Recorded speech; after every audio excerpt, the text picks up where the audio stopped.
Our Cosmos Grow Along is going to be starting in mid-March. If you want to use the same seeds as I'm using, then we're using seeds from Tamar Organics, using Cosmos Mix Cosmea. Any of the varieties that aren't the orange or the chocolate varieties will be absolutely fine for this Grow Along.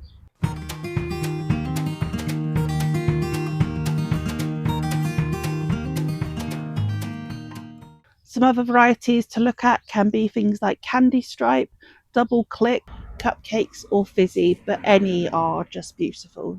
They are different sizes, so you'll find that you have ones that are over a metre tall and then ones that are around 60 centimetres. So you'll want to be choosing the ones that are suitable for your growing space. The ones that we are using in this Grow Along are the ones that are going to grow to 1 to 1.2 metres. Cosmos are going to take up a reasonable amount of room. They're not small plants. That's one of the reasons we're going to start them by mid-March, because we don't want to end up with huge plants. Starting them too early could also give us some issues with stunted plants, and starting them too late could end up with just lots of foliage and no actual flowers.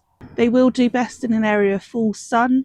The taller varieties will want support, and they are also absolutely fine in slightly poorer quality soil. They don't want to be in areas where they've been recently manured, or you will once again end up with lots of foliage and not as many flowers. By spacing them around 30 centimetres each, we're going to get some sizable flowers which are perfect for cut flowers, and the vase life is actually really quite good as well. The seed depth for these is around 1/4 of an inch, and the germination temperature is around 15 to 20 Celsius. So depending on the weather at that time of the year, you may find that they do absolutely fine started under cover, or they may want to be popped into the house and let them germinate and then bring them outside. These are half hardy flowers, meaning that they are cold tolerant, but they're not frost tolerant. So if we are going to be getting a frost, then we do need to bring the seedlings inside to protect them. Frost can happen anywhere from below 3 Celsius. So you'll really need to keep an eye on your weather. And then later on in the year, the frost will be the end of their growing as well. We will want a pot and some sort of cover, whether that's actually a proper propagator cover or that's just an old sandwich bag, will be absolutely fine. And then we'll be sowing multiple seeds into here and then pinching them out once they've germinated. Some pests that we're likely to encounter with these is mainly slugs. But as we're starting them from seed and then we're putting them out as older plants, then hopefully this won't be too much of a problem.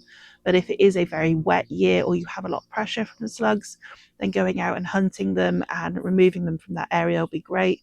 But also keeping that area clean of not lots of rotted wood or anything like that will also help reduce their hiding places.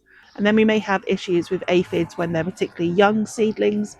So we just want to keep an eye on these, crush any that you do see, and you can then move them outside so we can hopefully get some sort of natural pest control as well and isolate any individual plants that are more affected than others.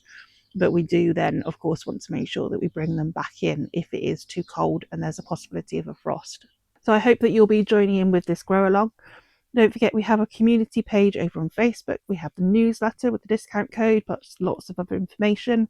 And then we also have all the previous Grow Alongs from previous years, all the other ones that are happening this year, and lots of other things to catch up on for perennial Grow Alongs as well.